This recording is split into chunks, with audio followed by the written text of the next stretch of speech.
Now, say my name. The Rolling Bad Podcast. You're goddamn right.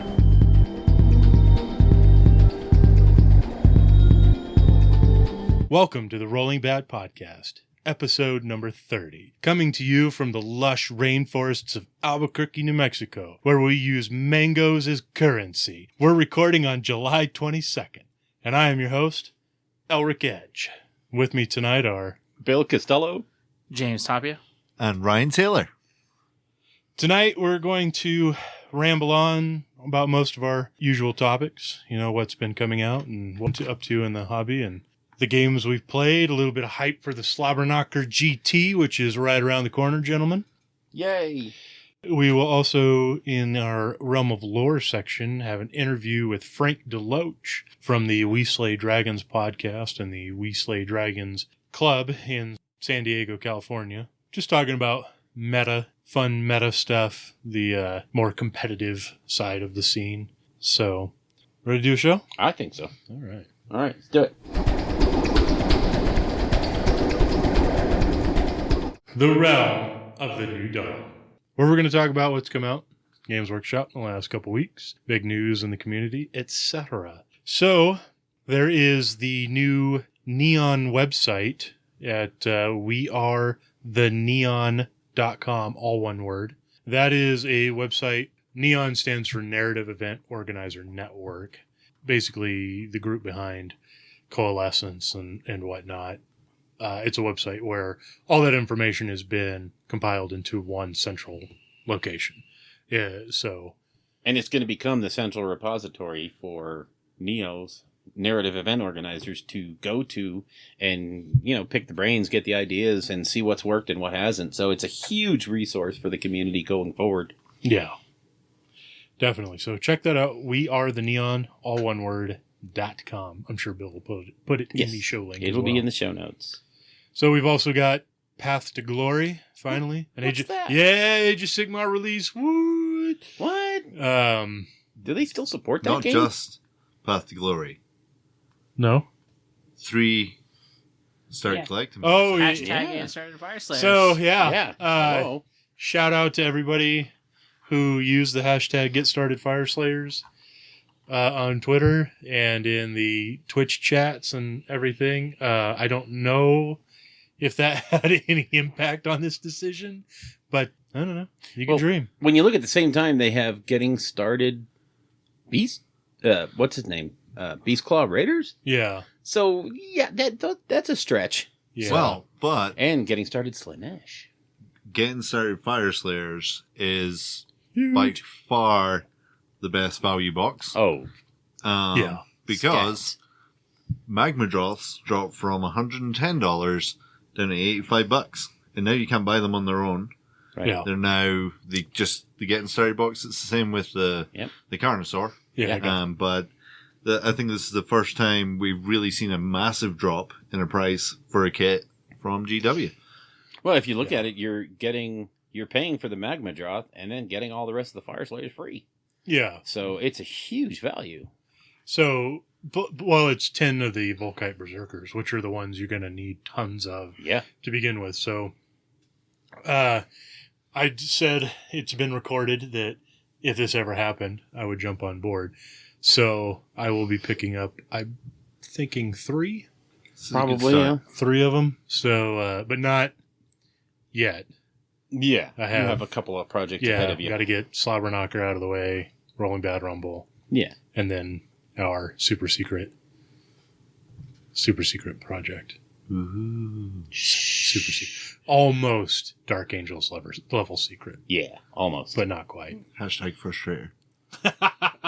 Did you check the room for Fallen? I don't think you did. No. I didn't. Anyways, not a 40K podcast.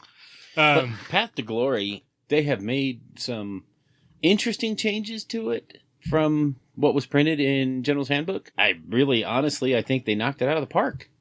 I know we say that a lot, but this is really well done. And I know, Ryan, you're on that page right now. Do you want to talk about the Getting Started chapter?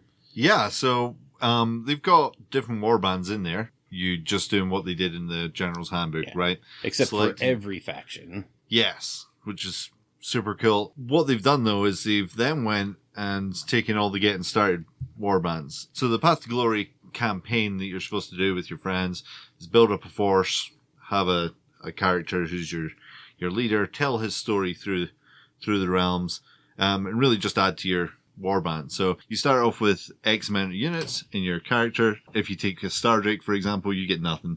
Yeah. You literally just have that Star Drake, which I think in the original General's Handbook, you still got 4 units. Yeah. You still got- basically had like a 2,000 point army. It was ridiculous. So they've tried to balance that out. Yeah. And then the campaign's really simple. You play games. There's 6 new scenarios in there. 7. 7 scenarios in there. Wow. Should read. Well, they have that final scenario that you have to play to win. They have 6 scenarios, and then the one you play if you want to win the campaign. So and what that does is you have to collect glory points, and the first person at 10 glory points, and you get them from winning games, and there's additional ones depending on the scenario. You win the campaign. Or 5. You can also win by getting 5 extra units, new units. Yeah.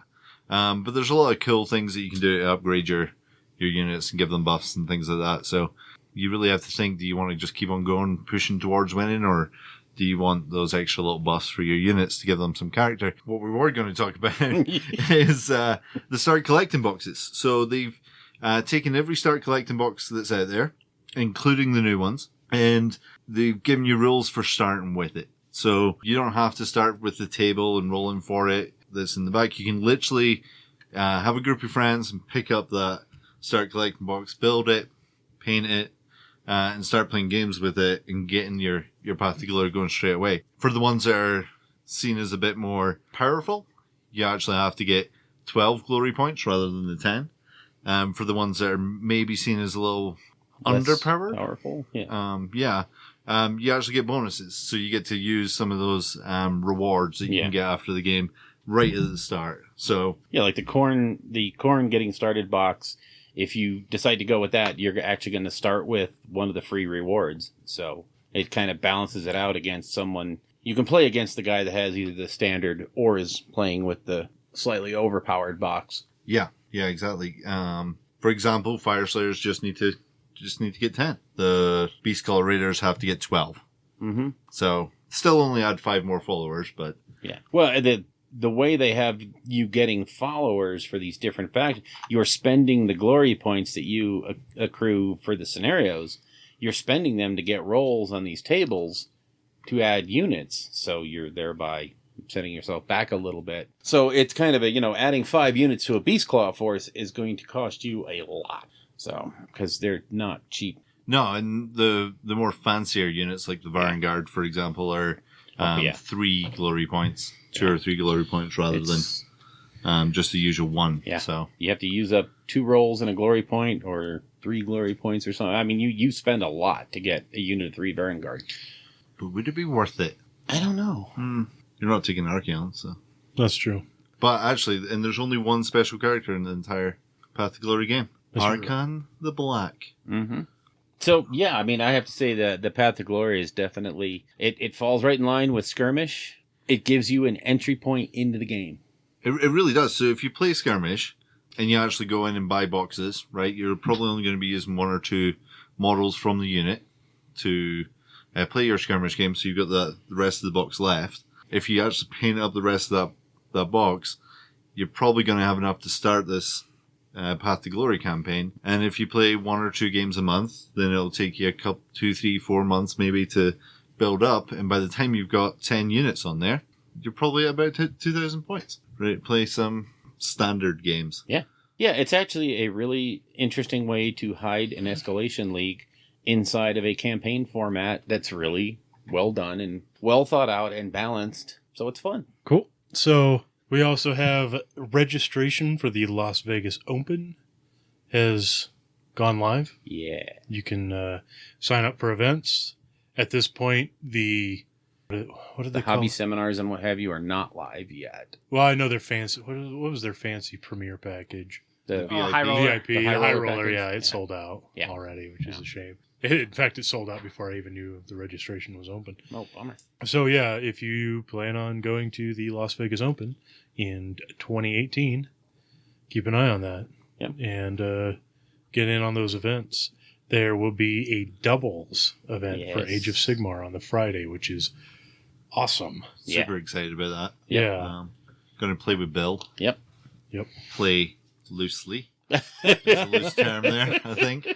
Then you've got the championship on the Saturday, Sunday. Mm-hmm. And then my event that I'm most excited about is going to be the first ever Shadespire That is right. event. So even Games Workshop on their community page pushed this out as well to pick it up. I'm super excited about that because that means it's definitely going to be out this year. Yes. Yeah. And be in time for everybody to get used to it before LVO. So Yeah. because this is really the end of January, so it's coming. And towards the end of January, early Mhm. February. I thought they said that Shadespire would be out by the Christmas. Yeah. They said Yeah. fall. The Okay. end of 2017. So All right. I just saw this as a confirmation that it's definitely Yeah, coming. yeah, It's yeah. not being pushed back. Yeah. Backburnered by 40K or something. Yeah. You should start a new hashtag getting started. The fire slayers has stopped. Ooh, okay, what should I do this time? I don't know. Like I think Death Rattle from Shadespire would be kind of cool. Well, let's see what we get. Getting started, anything death. They have the most. Next to Getting started Chaos. Nagash. It is just Nagash. It's just Nagash. I guess. I mean, I don't know how well that would work. But and then another big announcement is Adepticon. If you didn't get a room, that sucks Sorry. for you. Yeah. So sorry. But the Rolling Bad crew will be making it out to Adepticon. Yep. Next year. So at least we better, because I'm already locked into a room. I'm on the hook. Yeah. So, yeah. Well, most of us will be. Some of us. There will be a Rolling Bad presence There you at go. Adepticon. There There'll be you at least go. one guy in a t-shirt. At least one of us handing out flyers. Yeah. Or signing autographs. Kick me signs. Yeah. Something. No, I'm just kidding. We'll sign babies. Yeah. So James and I will be there, and hopefully a couple other guys from Yeah. our club. So we're pretty excited about that. Yeah. And obviously we'll know more as ACON rolls forward. We're gonna meet our UK counterparts. Yeah. The UK tournament podcast to go along with the US tournament. You mean podcast. the guys who actually know what they're talking about, Like actually the- go to tournaments, and The number one in the UK sort of players. yeah. Oh, Right on. not like us. Gotcha. Yeah. Okay. Like, you ever see that movie, The Replacements? Yeah. That's not even us. Yeah. We're the stunt doubles to the guys in The Replacements. Yes. Yeah, there you go. We got paid scale for a lot of work. Yeah. So that's pretty much everything for Age of Sigmar. And do we want to go over all the crazy Space Marine 40K stuff that's been announced? I mean, there's a ton. We could just go over the fact that everything Space Marines coming out was announced today. Yeah, it all went up on pre-order. The So Codex is coming. The Reavers, the Aggressors, Aggressors, the Redemptor Dreadnought, Redemptor Dread. which, that's such a good model. It is. It really Love is. that. It also answers the question as to why would Primaris Marines have a dreadnought, and that is literally they built a dreadnought round a dreadnought. Yes. So that little joke about a dreadnought went inside a dreadnought. Yeah, it's Yes. like a baby dreadnought inside a Hey, dreadnought that's fine. with knees. Yes, Dreadnought has knees. they can walk. I'm pretty excited about It's that. a beautiful thing.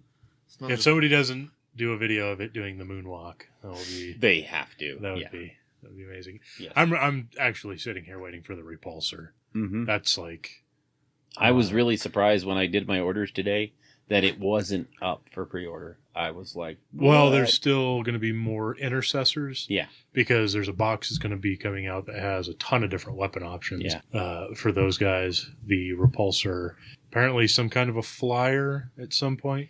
Yeah. I know a lot of people have been talking about the Overlord.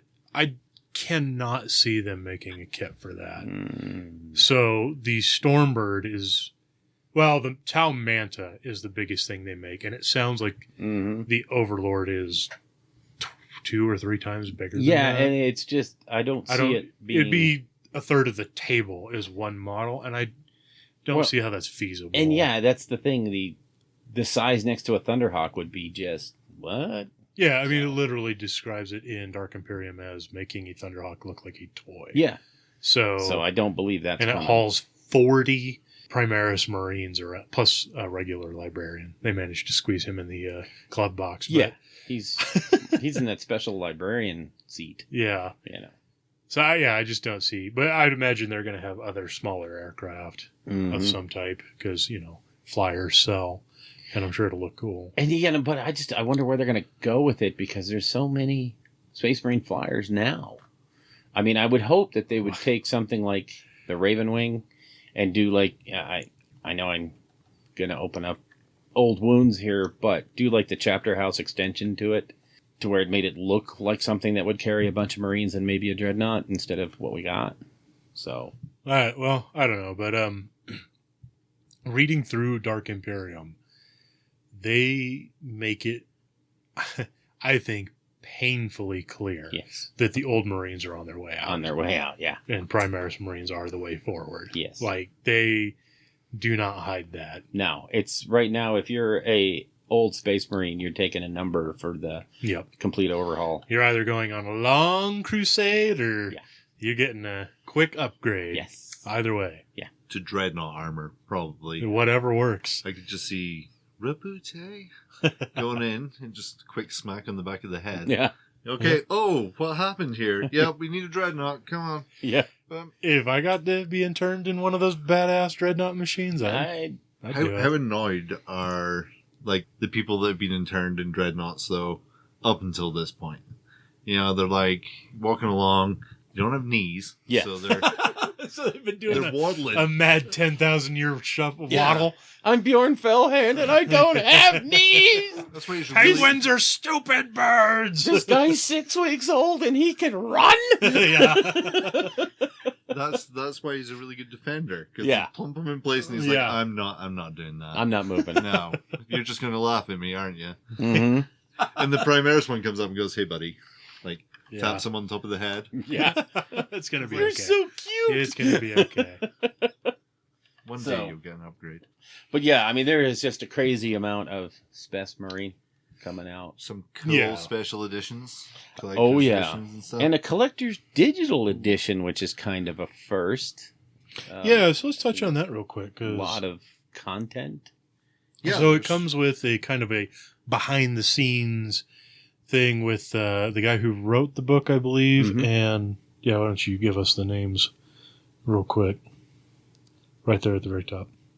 In the first. Okay, so you got designer notes by Jeremy Vettock and Robert Cruddens, who have been writing the background rules for the Codex. You've got something Astartes. It's like Apocrypta. Apocrypha. Um, sure. Must be American. But it's Subtitles. collecting everything together that's been published about bow guns and background and things like that. You then have some concept art, which is super cool. Higher resolution images of the 4K art, so that's cool for taking a screenshot so you can get wallpaper. And then a short story by Andy Clark.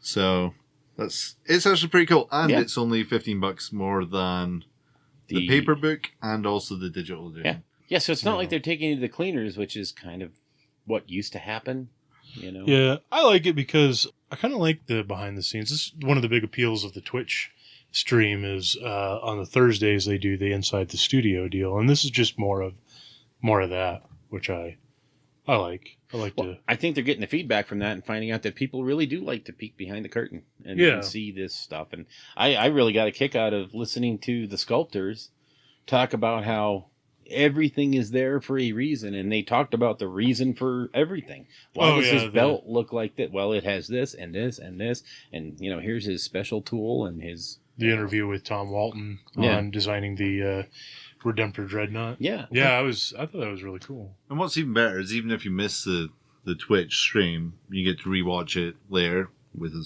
subscription. Yeah. But you watch it later. If you have any questions about it, you can just jump on Twitter and be like, "Hey, Tom." Yeah. Oh, yeah. What did you mean by this? And, Or you get, I think it's also Brother Tom, who explains why and how he painted things. Mm-hmm. Yep. He will give you recipes Yes. for how he painted things, so you can make yours look slightly bleepier. Yeah. Bleep himself there. Nice. Nice. Be like, bloop, bloop, bloop. Gotcha. Sweet. You will be a Murloc soon. Nice. And, it really does bode well for the rest of the factions. I mean, I know this is the poster child. This is the big rollout.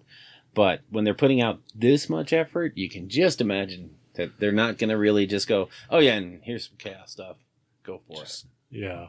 I like how when they announced it on the Facebook, man, whatever they're paying the guys to dig through those Facebook comments. No. It's not enough because, anyways, and people, like, one of the biggest things is like, why is it Marines first? Why has it got to be Space Marines? Like, well, because Gumby, it's the biggest army they make, and first of all, they're a business. And other than the Sigmarine in front of the home office there, what's the big statue in front of the building? Yeah. God, I just don't understand. What they're going to, I know what to do, guys. Let's get some hype going for 40K, and let's release Dark Eldar as our first. Our flagship. Why? Come on. Because the Get outta 7 here. people that are dedicated. Yeah. The only thing that would have potentially made as big a success would have been proper size orcs Oh, in 40K. let's. I That can't wait for fungus needs Primaris to Orcs. grow a little bit more. If there is an army out there that it makes sense to like upscale, it would be orcs and Tyranids. Yeah. But yeah, I'm orcs. sure you will see Primaris Orcs and Primaris Primaris Tyranids. orcs. And yeah. What I want to see is Primaris Tau. They're going to be fun. What? Really I'd big like to see them bitch men. take the Cadians and make them smaller, Yes. just to give that sense That of proper- True scale Cadians. true steel Cadians. Like They have them. The old metal ones, Yes. are significantly smaller than the Yes. plastic ones. Yep. you could for Cadians now though, you can pretty much just put a blank base, right? Yeah, you don't need much but A couple cash. of smoking boots. Oh, Too soon? Too soon. Too soon. Yeah. Look at me using my 40K knowledge there. I know one Yeah. thing, Cadia fell. You looked Yeah. at a cover of a book. Good for you. I didn't do that. I read a website. Oh, okay. Well, Yeah. God. Books. So with that, Anyways. can we wrap up New Dawn? Yeah, let's move on. All right, let's take it somewhere else.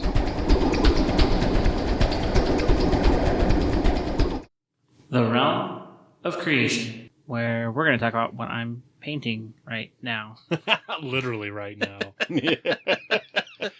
Nobody wants to hear about Skyfires, James. Skyfires. Yeah. Are you painting Skyfires? Yeah. Those are so cool. 27 Skyfires? Yeah. Oh, they got the Slobberknockers not doing the Balewinds, so I just had to throw in more Skyfires. Oh. I know. Fun. Can we talk about the Lord of Change? Because that is amazingly gorgeous. Oh, yeah, sure. I mean, it is just beautiful. You mean the true scale Skyfire? Yeah, the two scales. Oh, that's The just Primaris just Skyfire. waiting to happen, right? Yeah, really? Just take Somebody a put that guy Balewing. on a disc. Yeah, he's almost done. I didn't get to the gold, but I still have a whole Caradrian over Yeah. its army to paint. Yeah, yay? So you got plenty of time. Yeah, it's only 2 weeks. 2 weeks. Minus Yeah, a couple of I'm- days because we got to travel. I didn't realize how close it was till the other day, and I was Mhm. like, "Oh, yeah, I'm not getting this painted." Well, in our defense, no one told you to have your wisdom teeth taken out but you. So, Would it be easier for you to just finish up the Iron Jaws? I'll just take the Iron Jaws No, and I'll rep the Iron Jaws. I ain't scared. I'll do do it. I'll do the Overlords. It's I'll, cool. I'll tear people's heads off with oversized orcs. What Right have on. you guys been up to? I have been building like crazy, trying to get my Overlords built to give to James 2 weeks before the event. Longtime listeners will probably go through a sense of deja vu for the last Slobberknocker And for the LVO. and for the LV. Yeah. This is kind of how we do things here. This is our meta. So, yeah, I've just been building Overlords, a whole bunch of engine riggers and Sky Wardens, and been building an ironclad, and that model is, I mean, when you have to see, that's one of those models you have to see in person to truly appreciate not just how large it is, but just how much detail and stuff is added onto it. It's a fantastic kit. Damn shame it's not any better. Foreshadow. Yeah. So, and to kind of break up the monotony of gluing scorfs together, kind of been diddling with Marines a little bit. I put together a little bit more of the multiple kits, starter box kits of Primaris Marines. That has been an absolute chore. But the worst is I put together a High Marshal Helbert Finecast model. Oh, that's a joy. The other day. And can we all just sit back and appreciate that Finecast is a thing of the past? I miss it. Get out of here, Bill. God, that stuff. I mean, I've never really had too much of a problem with it, but on that model, it was a lot of cleanup. So, like, every single chain link had a bit of flash that had to be cleaned off. Yep. Everything that dangles from him, because you got to have bling if you're going to run a chapter. Yeah. In between it was just like flash from, not even flash. It was just like extra resin kind of injected. It was weird. So I had to like slowly clear all that out, but that wasn't too bad. It's not so bad to clean a big chunk of a model. Mm-hmm. It was his backpack and his sword arm, which are like fiddly already. And it's such a soft material that, man, cleaning all the flash off of that was a little nerve wracking because like one small slip and you suddenly cut your backpack in half, or the sword is, gouged or whatever. It's now Excalibur. Yeah, it took a while to clean him up. I'm not looking forward to the Chaplain Grimaldist and retinue. That's all on Finecast that I gotta do eventually. So I saw a video the other day, a guy that was prepping some Forge World Finecast Raven Guard, that one of the kits that I picked up, and he was using those dental water pick things that clean your teeth. Yeah, he was using one of those, and he was showing on camera how he was just going around all the lines and knocking off all that extra flash, and it was working just perfect. And I was like, that is crazy cool idea. I haven't tried it myself. He might be really good at it, or just know something. He may be a dentist. It could be. Yeah. In which case. Yeah. But yeah, it was working like a charm, and I was just like, that's just too cool. Huh. So I never even thought about doing something like that. Yeah. So just a thought. That's what I've been up to. Just building models like crazy. Want me to go? I'll go. Let me see. What did I do? I did a video of building that First Strike, the 40K First Strike box set. I had to build that so I could play some games with the wife, and those are the easy build Marines. And I'm telling you, those easy build kits are pretty flippin' amazing, because they are easy to build. I was timing myself, and each one was taking about 2.5 minutes to build. Is that with mold line removal, or were you just sticking them together? Really, the mold lines weren't really bad, except on the backpack. I had to do a little sanding, but that was with sanding the bulbs on the backpacks. Of course, no paint or anything. I was just trying to get them on the table to show the wife the game. So did that, and I got all of the Hellfort primed, and I started working on the paint job for the Hellfort, kind of getting an idea of what I want to do. And so that is a test piece right there. So I've got 2-3 of the initial airbrush colors down. I've got one more to go, and then I start doing the detail paint. So did I do anything else? Nope, that's about it. I did nothing. No. I actually did stuff this time. So me stupidly signed up for Slobberknocker in 2 weeks. Good man. So for that, I am building my Stormcast.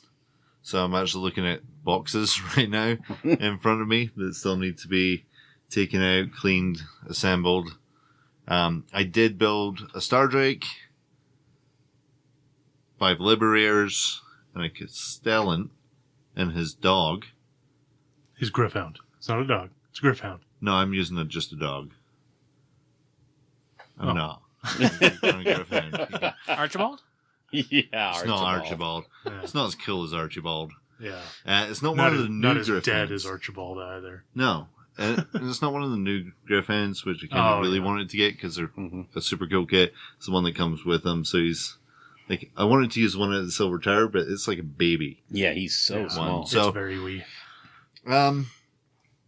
Yeah, so I've got less than 2 weeks to build the rest, paint it, drive down at 4 o'clock in the morning down to Albuquerque so I can catch a lift. But hey, the wife said yes, and work said yes, so why not? Well, the big question here is, how much for the army when you're done? Oh, I'm sorry. I do believe that Randy He's already got dibs. Oh, did he on it. call Damn. dibs? even sent me a paint scheme. Oh, He's like, if you can paint it like this, just save that'd us be all great. the time. And I'm like, man. well, sure, yeah. Let's not have any illusions. Sure. No, I'm going to keep that one for at least a week after the event. I actually want to focus more on the narrative side of gaming, so this list, as we'll get on to in the Realm of Battle, is all right. I mean, it struggles against KO, but Shut up. um, Shut up. Let's just get through this. yeah, let's jump to the Realm of Battle. Yeah, let's just jump go. to the realm of battle.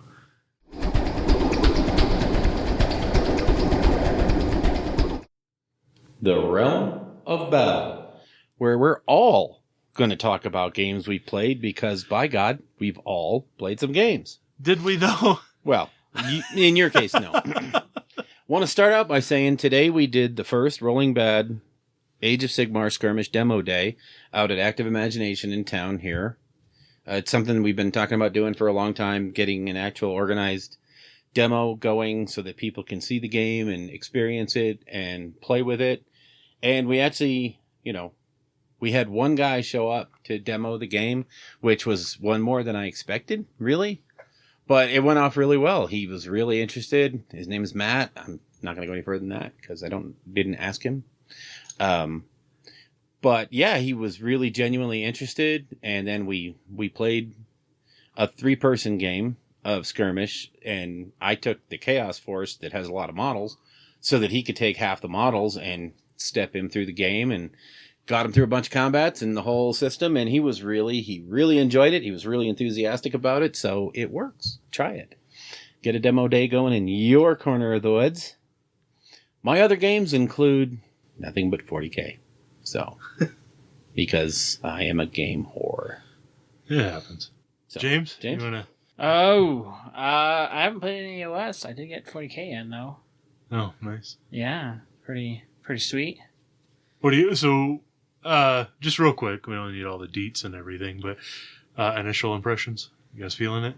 Yeah, it's fun. I still think AoS is more tactical than the new 40K. Really? Yeah. I actually want to go into a show probably later on down the road about this. Maybe once we all have some games under our belt. Okay. But I actually think it's harder and more complicated than 40K still. Huh. Which I think, I mean, you wouldn't think that with the 4 pages of rules, but just with some of the game mechanics, I think it lends itself to being more tactical. Age of Sigmar does. Age of Sigmar, yeah. Okay. All right. Exactly. Well, So fair enough. been tearing it up. So I'm actually writing down all my games, like Mr. Curry suggested, Oh, nice. in a book. Good. So right now I'm 4-0. Ooh. We'll see Against the book, or how Yeah. I do the book 4 times. I Pretty played Grey Knights, Blood Angels. What else have I played? Mostly Space Marines, I want to say. Oh, played Tau a couple times. But this is with the 250 brimstones, right? Yeah, well, it's not all Brimstones. Okay. good. But There's a lot yeah. to change in there. There's somebody else, yeah. Yeah. There's some blues Jeez. that are blue. They're blue, so they count. Yeah, exactly. So Yeah. Fun times. All right, Ryan. You want to talk about this train wreck of a game that you and I just played? When you say game, You know what? We got the mat out. We put models. Well, you put models down, and I put bases down and said the models they represented. That's probably why what happened. Sure, that's So, exactly why. yeah, I put down all the models off my list. You gave me first turn. Yeah. And then I did a little bit of shooting.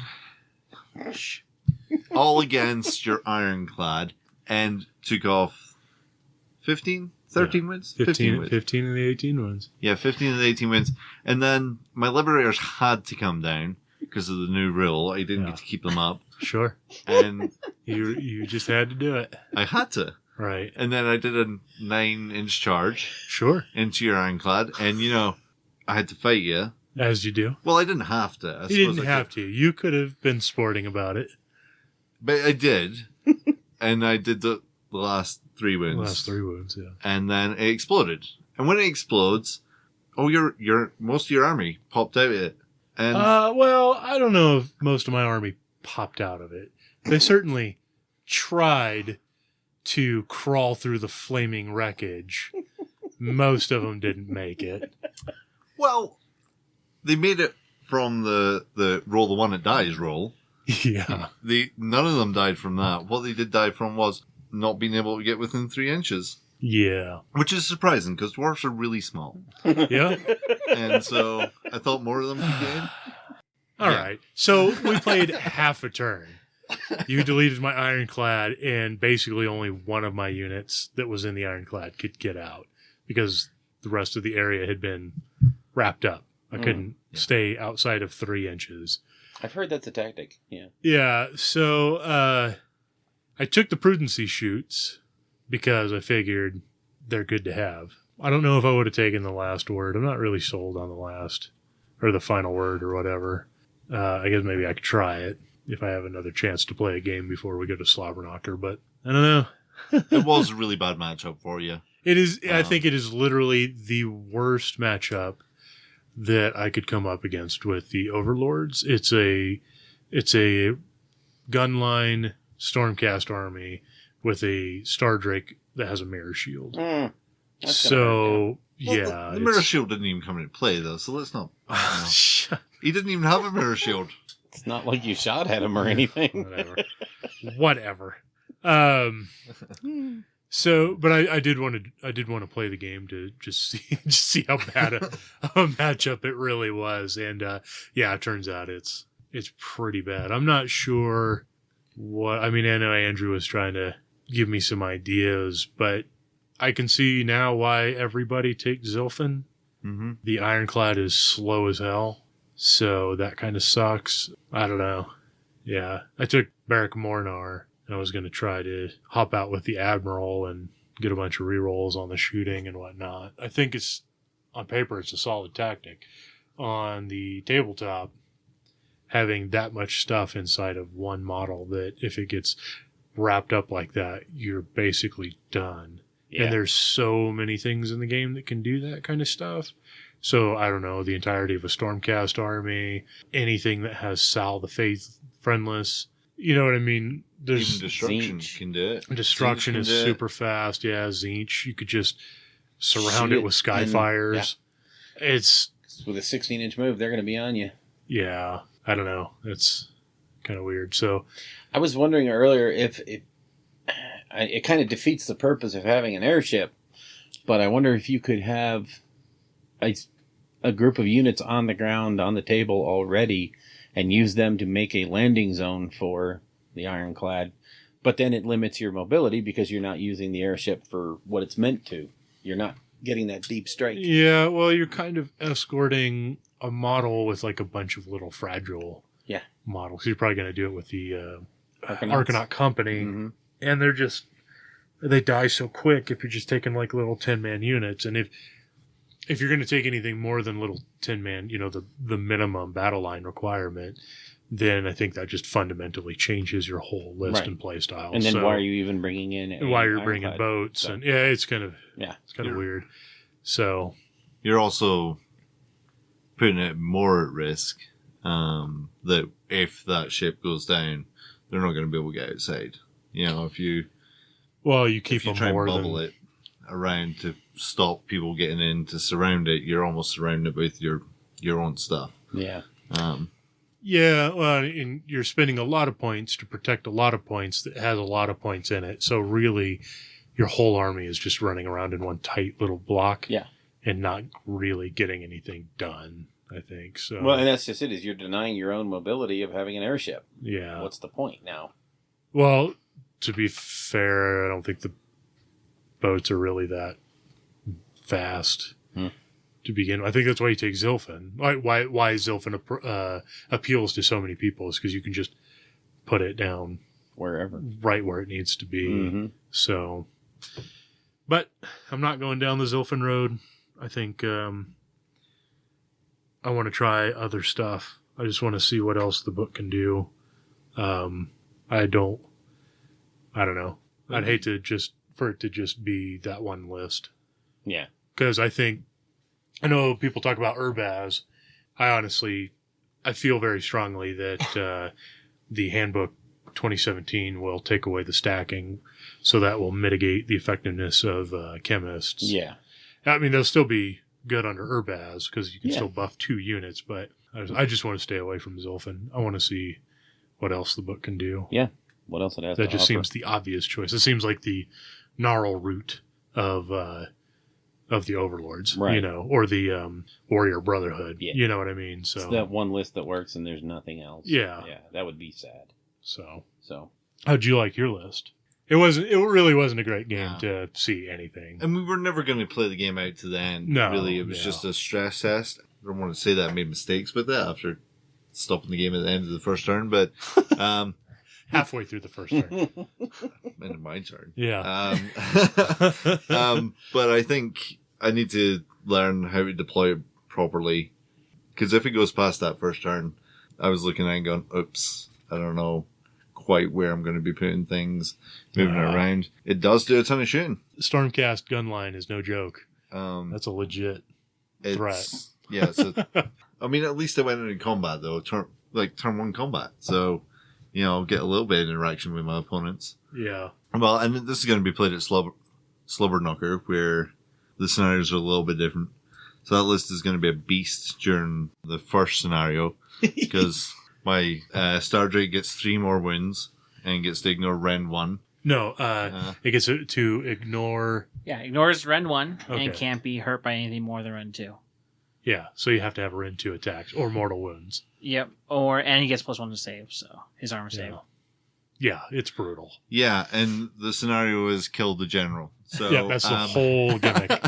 So it's going to be interesting. I really should have looked at the scenarios though before putting together the list, but I think it's going to do okay. Yeah, Stormcasts are pretty flexible. Yeah, they're the Space Marines. They of check Sigmar. all the boxes generally. So. Yeah, the Jackie all trades, but yeah, I was kind of surprised by even the long strikes. I know they hit on 2s and things like that, but the match of doing damage, they did 4 damage in the hero phase to your ship. I think that was the biggest thing that shocked me, was how terrible your ship was from an armor save point of view, because it was like, okay, yeah, 2 more wins, and then you can save 1 though, and you were like, no, and I'm like, okay, Yeah. well, an arrow just did 2 wins to a ship.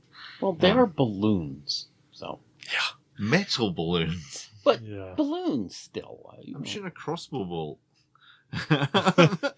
The frigate's even worse. Yeah. I'm just trying to make him feel better, all right? Yeah. Yeah, I know. I do think you could have set up a little bit more defensively with that, but then I don't know if you can run it.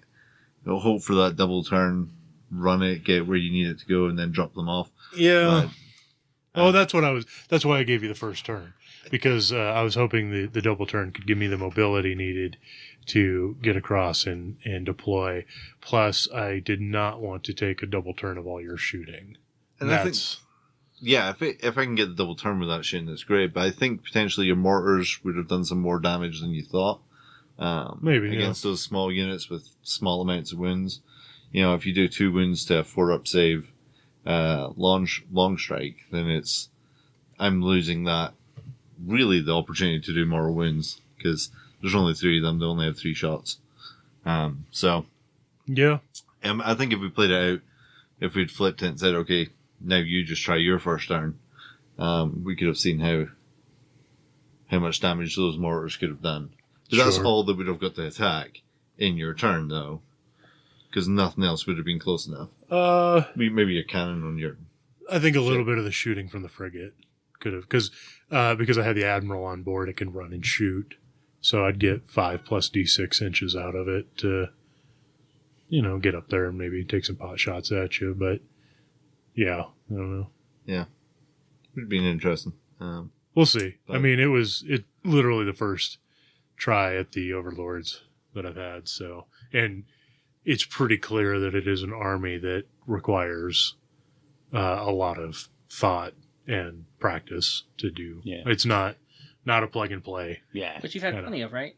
Huh? Which you've had plenty of before summer. Yeah, it's going to be fantastic going into a 5-round tournament. Well, just with- think by round 5, you'll be all happy. I should have it figured out. Yeah.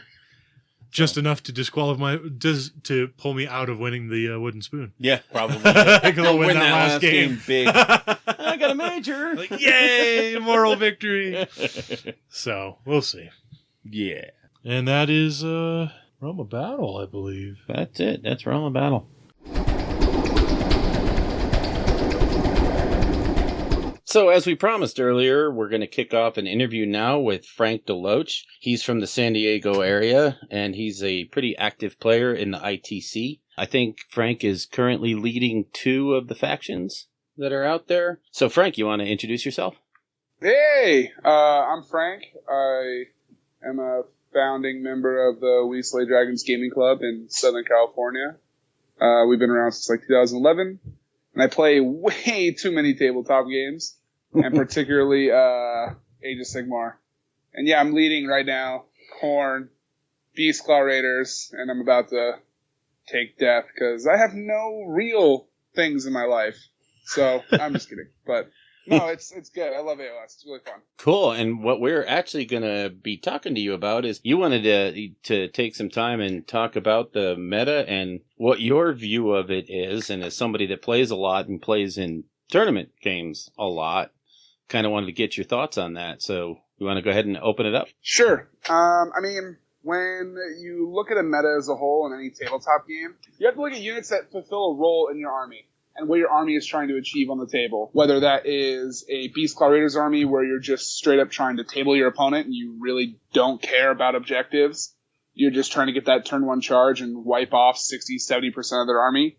Or if you're going to play a really slow burn army, like a death army with 80-90 zombies, a Morgul, and necromancers, Right now in this meta, pre-General Handbook 2, what you see right now is that mono armies, for the most part, typically don't have the toolbox that mixed armies have.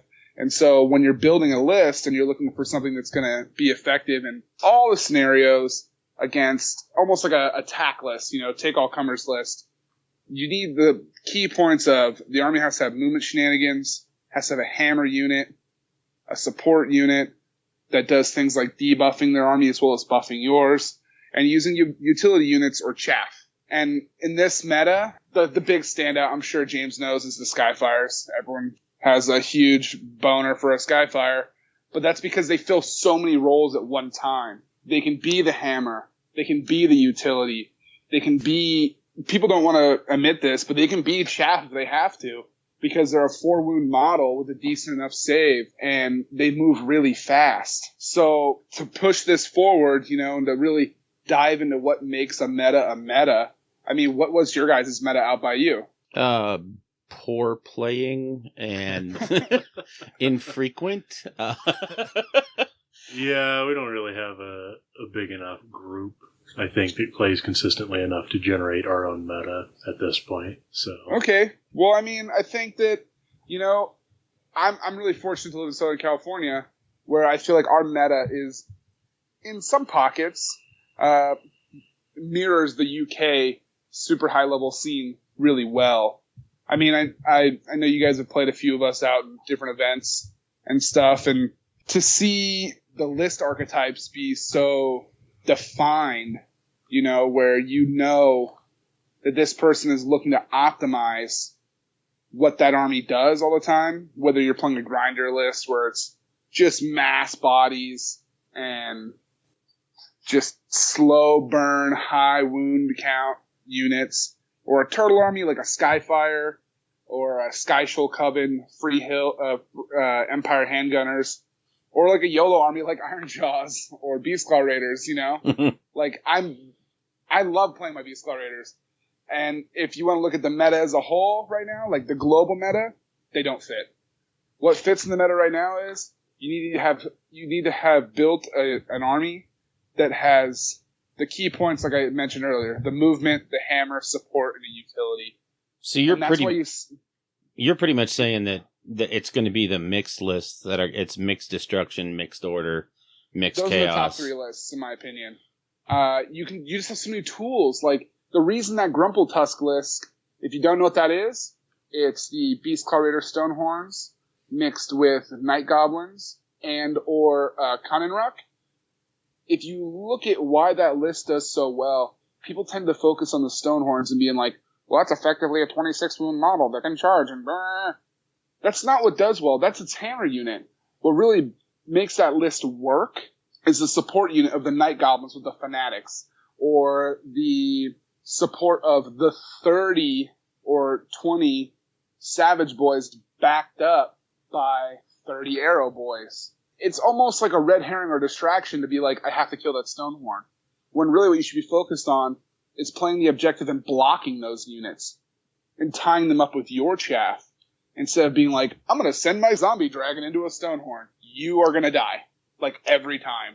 If that Stonehorn has Battle Brew, which he probably does, because why wouldn't you take that? That zombie dragon, even with Red Fury Curse Book, he's done. He's done. He doesn't have a chance. The Tzeentch, or Mixed Chaos, having that power pack of 12 Skyfires backed up by a Shaman, and now a Chaos Source Lord who allows him to reroll 1s on hits, wounds, and saves.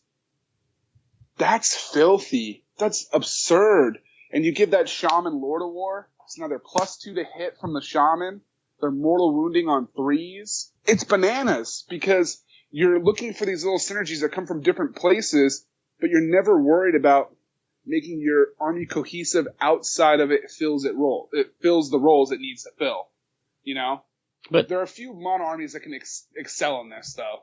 I was going to say, like we've got Andrew Standiford out here who does pretty well with all that stuff with his Stormcast lists that he puts together. And that's a pretty hard counter to Tzeentch. It can be. It's a hard counter to Mono Tzeentch, because Mono Tzeentch relies on its magic phase and its movement shenanigans. Its output really isn't that high outside of the Skyfire, if you really break it down. Lord of Change, the chicken, he can do a couple of spells if you're within 18 inches that really will beat up a unit pretty hard. But if someone just brings you like a change host that they didn't point sufficient their stuff right, which is they didn't leave room, or they forgo, honestly, is the minimum tax of the pinks and blues you have to take and just spam brimstones, because that's what you should do if you can, and just bring as many hammer units as possible. If they didn't do that, then that Stormcast army has movement shenanigans that are like any other army in AoS right now. They get to deploy in the sky. Yeah, you have to force them to come down, and on by turn 3 they all start coming down. But that buys time. That means Stormcasts are super adaptable at being able to play the mission, stick to the plan, and execute. They play very much like Space Marines in that way. You know? They're not great at anything, but they're good at everything. And they get the bonus in movement, in my opinion. You know? The Vanguard Raptor unit is phenomenal. And I'm surprised. Stormcasters aren't my flavor, but I'm surprised more people don't run Vanguard units. Being able to use the compass and coming off any board edge at any time during the game, you're basically, you're paying more, but you're doing what Tree Revenants do with a unit that can actually hit back. Yeah, but they stole that from Ghoul Patrol, so. Everything's stolen from Ghoul Patrol. Because Ghoul Patrol's the original movement shenanigan of AoS. Yeah. It's amazing. If you're looking at how to make your meta better in your area, try to start tournaments. You know, that sounds really silly and really on the nose, but just who cares if 2 people show up? If 3 people show up, 4 people show up? Just generate buzz. Play some skirmish.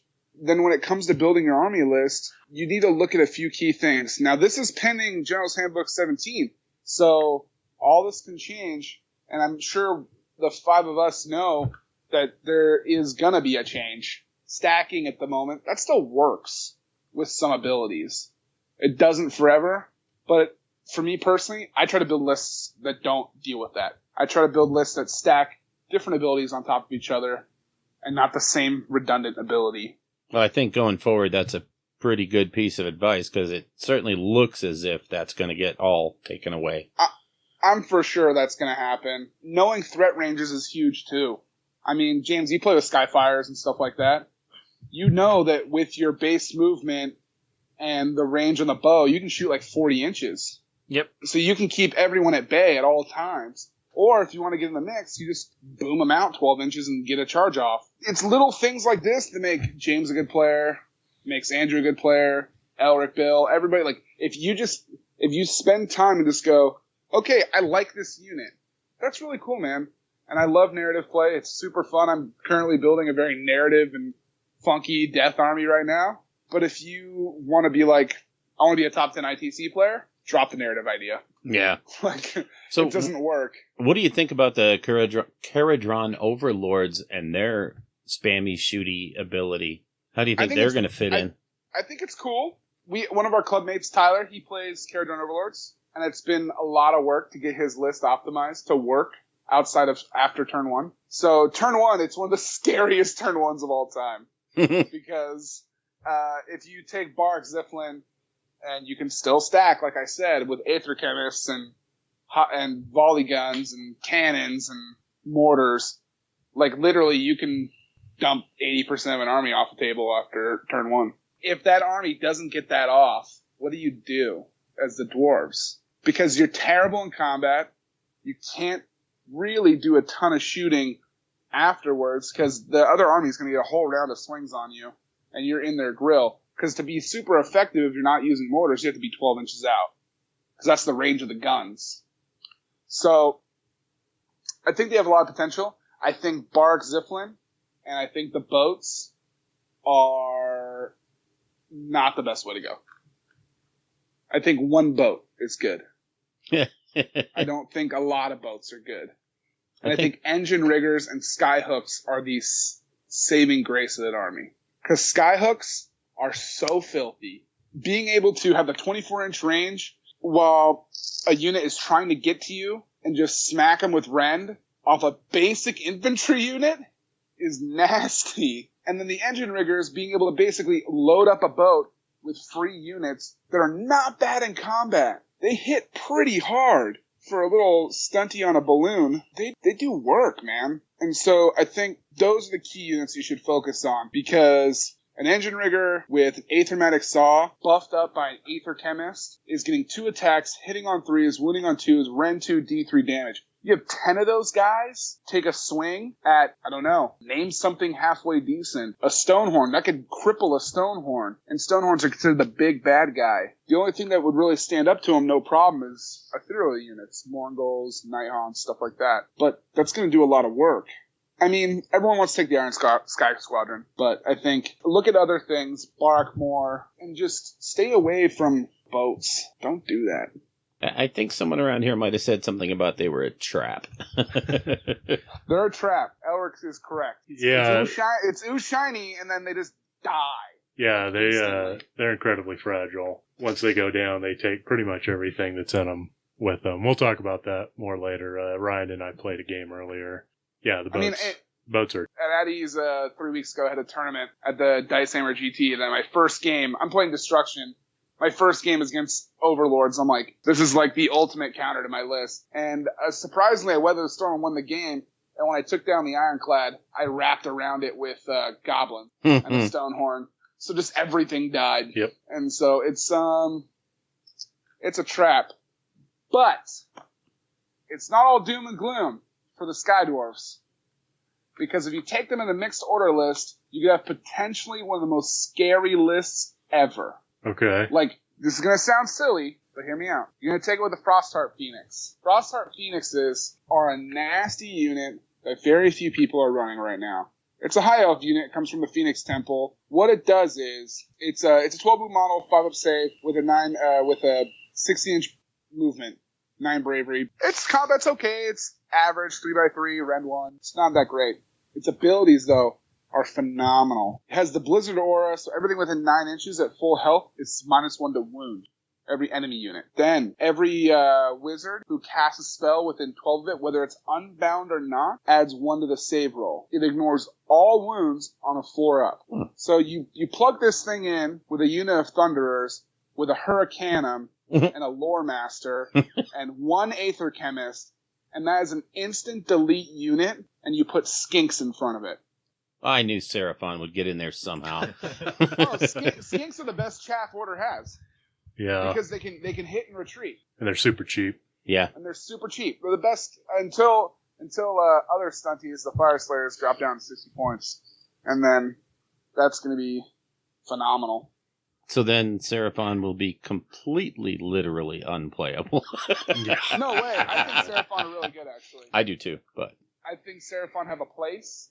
I think they can execute really well. They have this thing that no other army in the game really has, except for Tzeentch, kind of, but they have unreadable dice shenanigans. At every moment when you're playing Tzeentch, you can look at his dice pool and know what's available. But with like Starseers and Slans and Skink Priests, they can just change dice rolls or make you re-roll dice. And there's no tell as to the result of that roll. Not to mention, Temple Guard are impossible to move if they're built correctly. yeah. And you don't even need a lot of them. Just run the minimum, keep them nice and tight with the Eternity Warden. They're just not going to come off an objective. And then when you charge them, they're hitting on a 2 rend. They become very ferocious. I even think the Fire Lance Star Host battalion is really strong too, with all the Riders and the Carnosaur. Because on the charge, you're getting bonus attacks, bonus rend, and the Carnosaur is doing impact wounds. And the little guys on their spears are doing mortal wounds. If you have multiple units of horsemen, you can swap them out and be charging every turn. Oh, yeah. You can hammer anvil that all day. With Ripperdactyls, I think people build Seraphon wrong. I think they rely too much on, I want to have a big skink thing with Bastillodons. No. Look at units that do the role correctly. And that was what I was going to come into next, is knowing the roles of the units, how they execute. Like, does Andrew run concussors? No. Nope. Oh, they're scary. I'm scared of those guys. They do so much output. It's nutty. Concussors, for Stormcast, if you guys don't know out there, they're the Dracoth Riders. I know they're not super favorable because they're kind of ugly, in my opinion, and models.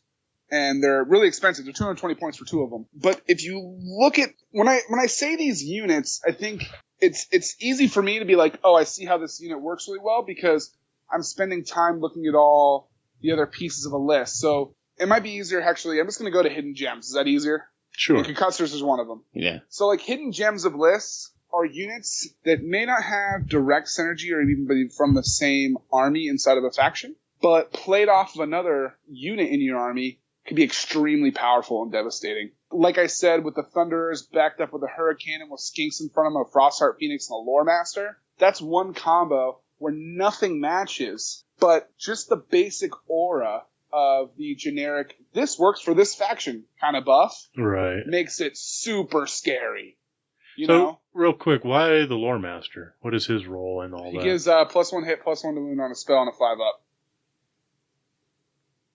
It's absurd. Right, to a unit, or to a model. So who does he target? No, he does the unit, man. No, Lore Master gives his is he rerolls hits and wounds for 1 model. For 1 model? Yep. Maybe I'm looking at a tech list then. We just broke his meta. No. I'm just, I like tried to prepare for this, and I was like trying to remember a bunch of little hidden gems like Way Watchers, Frosthearts, Bellacore, all this shit. Right. I may have, it's a lot of things to remember, Yeah, dude. digging through that compendium, man. No, hey, it's legal, bro. Yeah, for now. Oh yeah, it is model. So then you put on the Hurricanum. It's great. Or you put on a Way Watcher. Because Way Watchers are also on there. Because a Way Watcher, you can take up to 3 of them next to a Hurricanum. and their precise shots, they're doing work, dude. Getting the +1 to hit, long 30-inch range. They're -1 to hit when you shoot back at them. Frostheart Phoenix is great. We talked about that a little bit. Be'lakor, God, you want to stop Caradron Overlords? Put Be'lakor on your list. You know what they're going to do. They have to do the one thing. They have to drop in front of you with a boat and fire all their guns. So you target that Thunder unit inside the boat. I did this to my clubmate Tyler like 4 times. You just run a wall of plague bearers or marauders in front of it. You have Be'lakor sitting in the back. You let them pick that unit. They come down. They want to move. They have to roll a dice. On a 4-up, they can move. They want to shoot. They have to roll a dice. On a 4-up, they can shoot. If they fail any roll, that unit's activation stops for that turn. So before they can do any action, move, shoot, anything, they have to attempt it. You can only do it once per battle, but against an army like Caradron Overlords or against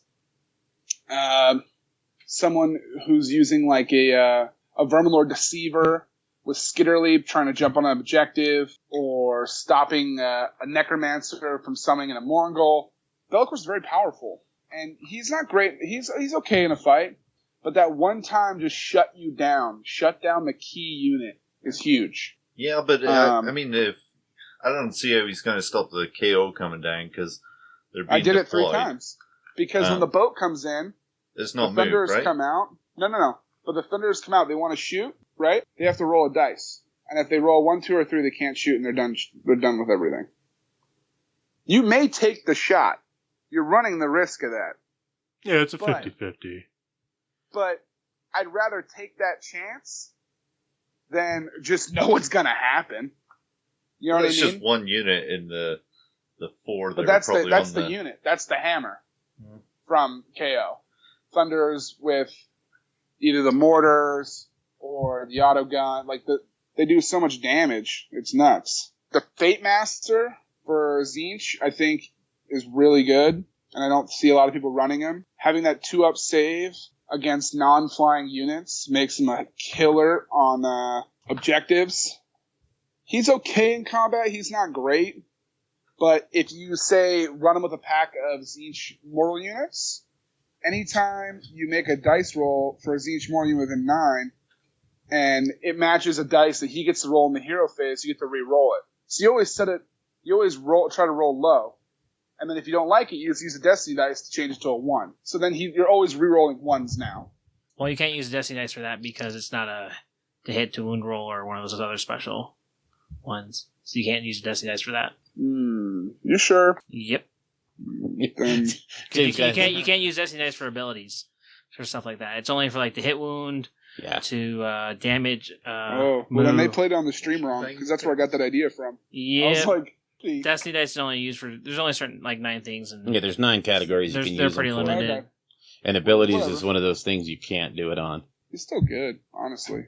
2-up save, allowing people to re-roll. It's always good.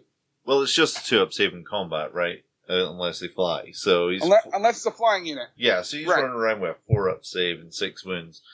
I think in the meta of shooting, he's not getting anywhere quickly. Those 9 Skyfires are laughing at him. You'd be surprised. Even if people don't tend to target those kind of units. Or adjudicators. They tend to target things that are actually going to hit them back. You know? My adjudicators tend to miss, so it's not a big deal. Other units that are really fun are Hellstrider Slanesh, giving them the -1 bubble. You run them next to heroes, war shrines, run them with hammer units, and anything that goes to attack them because of the 6-inch bubble, they're -1 to hit. The Bruiser Standard Bearer for destruction, if you run any ogre units, giving you the mortal wound on 6s is really strong. And it's an 18-inch bubble. I ran a list with 2 Stonehorns, a bunch of ogre, they're called ogre now, but the Gutbusters, the bulls, and a Tyrant, and that thing was scary. Just mortal wounds on the attack, mortal wounds on the save with the Iron Fists. Yeah, those a lot of those old school banner bearers are really good, like the Skaven. The Skaven one's bearer. another one. Yeah, he's ridiculous. If you don't have long range shooting, then you're pretty much done against the Skaven army with that guy. And then ogres themselves. I think you don't see them enough on the table, just straight up ogre bulls. They have 4 wounds with an Iron Fist. They do mortal wounds on saves. They're really strong. You want to talk about a unit that has a little bit of punch back, but can grind out almost anything in the game. And a unit of 12 ogre bulls with Iron Fists. If you back it up by a BSB, then they're really scary. Death Runners, a couple of little units from Silver Tower that people haven't been using. Death Runner's a cool unit because you get 2 for 1 until basically he's found out. Yeah. The big bad things right now are the mixed units. Being able to piecemeal and get the right tools for the job in the meta is huge. Few fringe strong solo armies. We already talked about Karajan Overlords.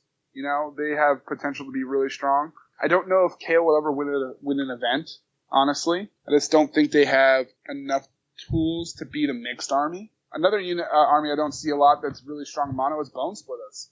Bone Splitters have a lot of tools, and they're a crazy grind army that can put a hurt on most armies. Moon Clan, that was awesome CE3 to see a Moon Clan army win. That made me so happy because I really like the double damage from the War Boss. Colossal Squigs are good. Manglers are super fun. The last event I played in, I ran 2 Manglers, and they're a super glass cannon, but the output on their balls and chains when they charge is crazy. And they're not too expensive. Oh, and that was one of the things that guy was mentioning was that army went together pretty quickly once he started picking the right units. And it wasn't really, it wasn't really all that hard. No, I think people sleep on Moon Clan or they just look at the Moon Clan Grots with the Fanatics as like, oh, that's all you take. But the War Boss giving them double damage and Curse of the Bad Moon, it's not a great spell, but it's okay. Being able to still do Arcane Bolt and Mystic Shield. You Mystic Shield a Mangler Squig, that's scary, or the Colossal Squig. I know this is going to make Elric upset, but I think Iron Jaws can win events. It's going to take some work, and I think people are running them wrong. I think everyone is so focused on the Maw Crusher. They're like, I need a Maw Crusher. You don't. You need a load of Ardboys and Brutes. You just run it like a horde. And they're fairly resilient. They move really fast that you can get that horde up on somebody while allowing 1 or 2 or 3 possibly Ardboy units in the back just holding onto objectives while they try to tooth and nail through all those Brutes and other Ardboys. It kind of pins them in, It plays very similar to how I like to play the Grumple-Tusk list, which is I barrel up my Stonehorns and my Manglers, and I let all my Gobos do all the actual work. All my Goblins do the actual winning of the game for me. That could work. Well, you think that could work? Yeah. Elric? Oh, not dropping the Maw Crusher and spamming Brutes and Ardboys? Yeah. No, I'm going to have to disagree, because that's what I used to run. But how many did you run? Well, at LVO, I took 40 Brutes, and all of my opponents had no problem taking 40 Brutes off the table. So, really? Yeah, so the reality with Iron Jaws is their complete lack of mortal wounds puts them on the back foot out of the gate. When you start, I know some people like to use Ardboys, and I've kind of come around to that reasoning for like backfield objective holders and stuff. But as far as like running them up and using them as a combat unit, they're not. Oh no, they're gonna die. Right, but they're not going to perform the role that I think you want them to, because they don't actually put out any damage. They hit on 4s and they have no rend. And the fact that the whole army, the best you can really put out is rend 1, is really difficult to deal with. That's okay. I would be playing them much more like a horde army. You say that, but it's 180 points per war scroll. There's not much of a horde there. I mean, the brutes rack up pretty quick. You know what I mean? In my 40 brute list, I could have dropped 20 and put 20 brutes and 40 Ardboys on the table, and I guess that would constitute a horde in some capacity, but it kind of goes back to what you were talking about with designing a meta or a list that competes in a meta, as far as what do you need those units to do. And I agree with you. That's why I think that it's a YOLO grind list, and that's how I've always. Yeah, they don't Jaws. grind anything though. That's the problem, is like they're not, since all of their buffs only work on your turn and they don't persist to the next hero turn like every other army's abilities do. You have to hit as hard as you can in your turn, and if you fail that, you're screwed. Or if your opponent gets a double turn, your army does not fight at its full capacity in the way that everyone else's does. I mean, I hear like what you're saying, and believe me, I was totally on board when I first started my Iron Jaws. I wasn't sold on the Maw Crusher because of his point costs and everything, but the reality is the Maw Crusher allows you to keep putting pressure on your opponent. He's always going to perform to some extent, and that's what's going to allow the brutes to move up and do the work they need to do, or keep pressure off of your shaman to do what he needs to do. Gork stuff. Well, yeah, I mean, foot of Gork aside, I mean, when that happens, it's sweet. But really, we're talking like the Mystic Shields and stuff like that is what you're going to need to keep you around. That Maw Crusher, man, is key.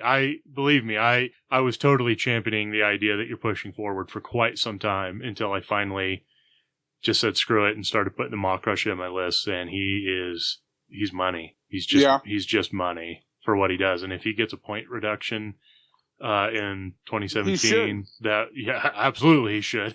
but that would be the same price as a Stonehorn, maybe cheaper.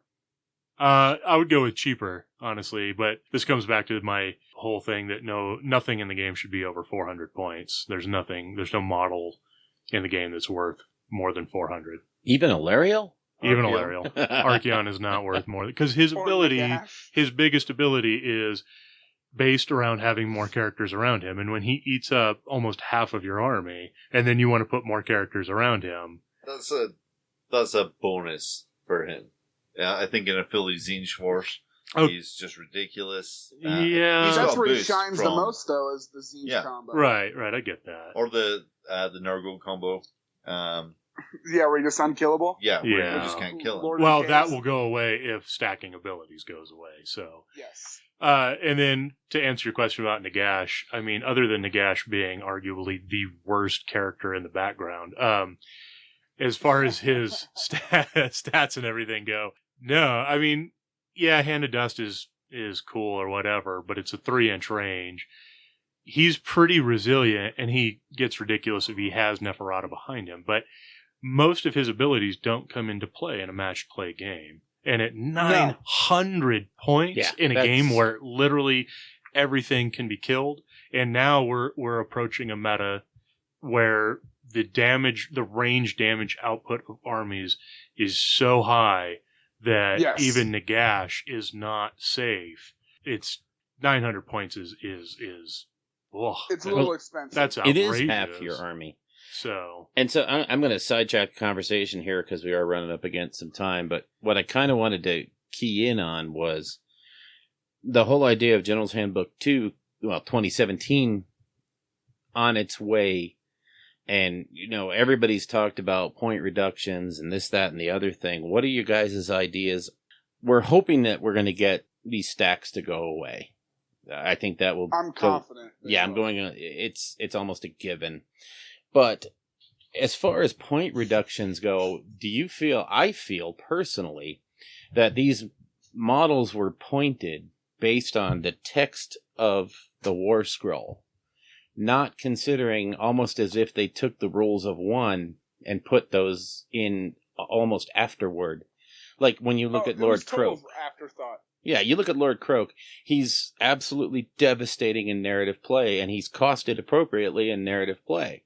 The minute you move him to matched play, he's the worst thing in the book, and he's not worth taking unless you build everything around him. So do you think they're going to address that issue of making the matched play points reflect the match play rules of 1 and everything else? I'd hope so. Despite Elric's undying love for Nagash, I am a longtime Death player, and that's actually the army I'm working on now. I would love to put Nagash on the table and make him awesome and have fun with him. But I don't want to put him on the table when I have to run him with Neferata, a bunch of zombies, and then that's my army. Like, that doesn't sound fun to me.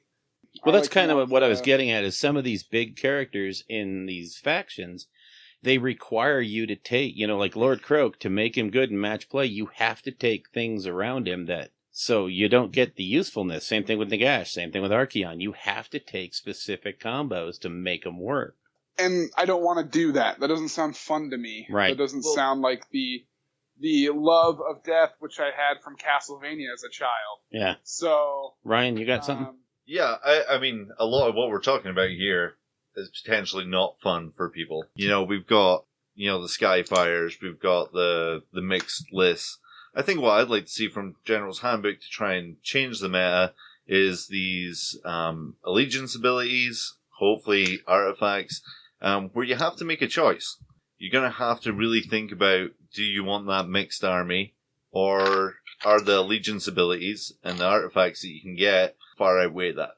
I would love to see them do what they did with 8th edition 40k, where they made it so much more beneficial to stay true to a faction or true to a chapter if you're into Space Marines or Chaos. I would love to see that come to AoS, because as much of a tournament player as I am, and I like crunching lists and finding secret filth and stuff like that, at the end of the day, I still love Warhammer. And I still love seeing armies on the table.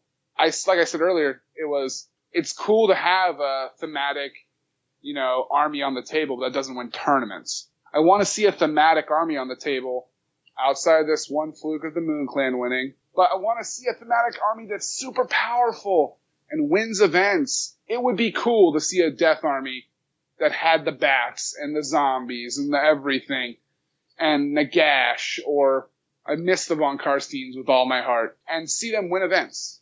See them be really powerful, or see Greenskins, or Iron Jaws, or I hope that General's Handbook 17 brings a little bit of that back in with the new allegiance abilities, Yeah. and makes it so powerful to be those armies. Yep. So, what do you think, Frank? So we're talking about basically all these net lists that are running around, pretty True. much. No one's really coming up with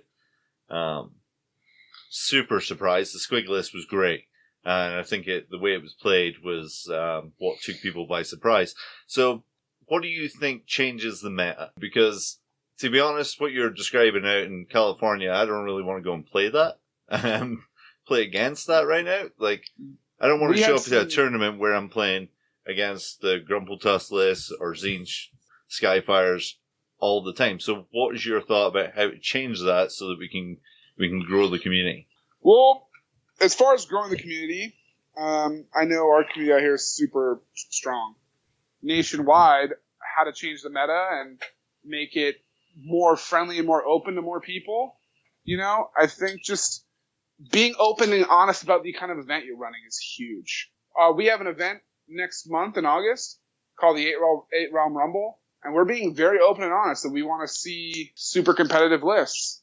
But then in October, we're hosting another event that's purely narrative, and you cannot duplicate a war scroll on your army outside of battle line. And it's more of a fluffy, make a fun narrative list that's still competitive, but also celebrates the army you play and celebrates the player. And I think, don't be a dick at a table when you go to a tournament, man. There's nothing more than I hate when I go to tournaments or our club goes to tournaments. I know you guys know we like to party, our club. We like to have fun and get drunk and play fun games. No. But say it isn't true. No. I wasn't passing out on day 2 at LVO. No. I wasn't passing out on my table. Even if your list is really filthy and beats up on other lists, if you're just a cool dude about it and you try to engage your opponent and make them have fun, it goes a long way from the grognardy guy who's just like, oh yeah, my Bloodthirster, he just does this spin attack and does 8 mortal wounds, and you're like, okay man, yeah, I get it, you just beat me up on the table. And I think Good that for you. some of those lists just take that out, right? They take out that interaction between the players, so you're not really getting the opportunity to do that. I think some make it harder than others. Like, I think the Death list, the Nagash Neferata Morgul list, I think that list is not fun to play or to play against. I could list a lot of lists that I don't find fun playing against, but I think the, Bone Splitters, Elric had this at the LVO potentially, where, he could have taken a nap for a couple of hours and it still would have been the other person's hero phase, and he's still just rolling dice. Do you think if you take that net list, though, and you go and you win an event, is there a lot of skill in that, more so than if you try and break the meta rather than just be in the meta? I'm all about breaking the meta. I'm always trying new stuff. It's funny that a week before I go to this tournament that I was practicing for, guys bring squigs, and I'm like, but I don't think bringing a net list wins you a tournament. Not even close. You still got to know how to play the game. You still got to know threat ranges, and you still got to know what your army does and what your opponent's army does at top tables. I think that beyond a list, what separates the lower, middle, and higher tables is simply knowing what all the units do and threat ranges, being able to have abstract actions. I mean that by abstract movements, not just prodding forward. I'm going to go take this objective, sending one unit this way towards the left, and then slowly only going half your movement, and then sending the rest of your unit the full movement on the right side, so you start building this U and start blocking off lanes and start funneling people into your game plan. Net lists don't do that for you. Good players do that. I think 27 Skyfires really takes that out of the That's not a good list, though. Yeah. It wins, but it doesn't prove you're a good player. No, but you've just won a tournament, right? So therefore, people look at that. He didn't win. But still, yeah, it's dumb. That's a dumb list. That's a douchebag thing to do. And you can bring a strong, tough list that does well at events that isn't a douchey thing to do. Yeah, of course. But the lists that we've been rolling off really are these net lists that we're going through, the Grumble Tusk, the 27 Skyfires. It won an event. Pretty big event, actually. So these things are showing up. So when I look at the meta, I'm looking at how can I break it rather than how can I become part of it. And I think that a lot of the lists. I think looking at unit rolls is how you break it. Then, if you have to stop right now and take what is on the table right now, then try to look at the deficiencies of the lists that are dominating. If mixed chaos in your area with lots of Skyfires and Bloodletters is dominating the meta, then try to maybe play a turtle list to where you're only losing chaff, but they have to move forward to get in threat range, and park your army in one corner of the table so you're outside of 40. Maybe try using Fire Slayers with their tunneling. That's really good. I think that more people need to use that. Summoning is huge. That's something I've been messing with a lot, is summoning. I think summoning is a little bit of a meta shifter that a lot of people don't use because it's kind of risk reward. I don't know that's a hard question to answer right now, Ryan, definitively, because of just how points work out right now. I think the meta will break, I hope, knock on wood, when GHB 17 comes out. I hope that the new Allegiance abilities and the points shake up will help a lot, and I'm confident it will. If it doesn't, I'll be very sad. Well, I think they're going to address a lot of these issues in a big way. I'm sure they're not blind to it, and there's enough people involved in the playtesting that we can actually, we can expect them to handle it correctly. So yeah, I hope so. Because right now, I came here to talk about lists and stuff like that, and get schooled on the Low Master by James, even though I saw I got played wrong. It's mostly to say if you're looking for the meta in the nation right now, it's the mixed list. And when you go to build a list, find units again that fill the roles, the hammer, the support, and all that stuff. Sometimes a role is just filling battle line tax, and that sucks, but it's true. Yeah, it is true. But that's why I got skinks, bro. Exactly. Play order. Yeah. Dead skinks, destruction skinks. Zombies. Skink zombies. Skink zombies, yeah. Oh, man. Well, skinks cool. are the best. Frank, really got to appreciate your coming on today. Super appreciate your insights on what things are going on out there in your area where there's like more than 10 players. So, yeah, I mean, I think Southern California has a pretty intense and pretty deep scene.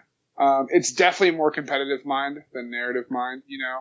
I know the Rust Belt, those guys do NashCon, stuff like that. They're a little more narrative mind than we are. And I don't know why that is. I think it has to do with a certain game company down there that pushes a ton of competitive stuff that sort of pushes everyone's thoughts that way. You guys may have heard of them. I don't know. They kind of run a big league down here. yeah. Just a little one. Yeah. Just a small one. Yeah. Just a little guy. If you want to get more competitive and know about the meta, TGA is such a good resource. Oh, yeah. Also, just SoCal AoS on Facebook helps. And finally, podcasts. Yep. Like, our podcast will finally be working again because our board's getting fixed. Yay. And we're doing a lot more. We have done a lot of tactical insight on the We Slay Dragons cast, and we're going to do more of that stuff, you know? It's kind of like our fan base. Cool. So, you guys fill the other role. The most famous American AoS podcast. I don't know about that. Yeah. Wells? yeah. Yeah, right. Oh, yeah, well, you got Tyler's, but ours is so theoretical. Yeah. Yeah, he makes my head hurt when we talk to him. So now the big question is, Frank, are we going to see you at LVO again? Of course. All right, cool. I got to defend my last place sword title. I wasn't going to bring that up because at the beginning of the interview, we were talking about how you're top of the tournament. And I'm like, and he won the wooden spoon at LVO. Oh, it's okay. I'm actually playing with it right now, walking around my garage talking to you. Nice. Swinging around. No, it's okay. You know, I mean, our club has kind of a strict policy on partying pretty hard at events out of town, so It's a kind requirement. of went too hard last year. Nice. I kind of got too drunk and fell asleep at tables day 2. I made Scott Reed very nervous. Yeah. He thought I was going to die at a table when I was playing him. But I'm all right. I had a great time. And I, oddly enough, getting last place, walked away with the most swag. So, I did love that sword, man. That was beautiful. That was So. pretty cool. oh, right now, I'm looking at it, and I can see Elric's signature on it. It says, Elric rolling bad. Nice. That's amazing. And there's Julian's signature. Nice. This is hilarious. Yeah, man. That was a good time. I hope to see you guys there. Definitely. And I will see you guys for Rolling Bad Rumble. Oh, sweet. So, Very nice. I will not be bringing a super filthy, shitty person list, Ryan. You know what? It's a competitive event. Bring what you want. Just don't be that guy. Oh, okay. Yeah. Yeah, Okay. there you go. Bring the heat. Bring the heat, dude. No. You got a star You drink got- with your name on it. You better be taking a mirror shield on that thing or it's garbage. Literally. Don't they just come with mirror shield? That's like standard more on the points. Roscoe. Yeah. Right? Yeah, they all come standard with mirror shields. So now. It's All right, a cool. standard upgrade. Yep. Well, thank you, Frank. We sure appreciate it, and we appreciate you taking the time to talk to us today. Yeah, man. No problem. Anytime. All right, cool. Thank you. And now for something completely different. What? You want perfect? I at least want to get through this sausage fast. You excrement. Ryan, 1, 2, 3. 1, 2, 3. you're soft, but you're not leaning in. Yeah, I'm not. Get in here. Come on. Come on, it's only Oh, Elric. 1, 2, Whoa, 3. come on, dude. You're blowing our I- ears out. No, I'm kidding. Never podcasted with a boner before, but here. You dirty double-crossing rat! That's the workshop in New Zealand that made all the stuff for Yeah. Yeah, for Lord of the Rings, Lord of the Meta Rings. Workshop. Meta yeah. Workshop. Okay. Yeah. Oh, yeah. Beautiful movies. It's like a weird bug. Yeah. That's over there. I always wanted to be a lumberjack. Let's make audio babies. Slippery, slimy, audio babies. Slimy old audio Coming baby. straight out of my what? Spam? The realm. Oh, do you want to do this, No. Bill? No, you can do it, Bill. Okay. Do you want it? No, I don't want to do it anymore. Okay, well, okay. The realm of the one that Bill was going to bring in, but didn't because I screwed up and jumped over it. New Dawn. Where we're going to talk about. Because I'm not losing that. All right. What's going on? Oh my God, this Okay, is we're terrible. just losing it. You do it.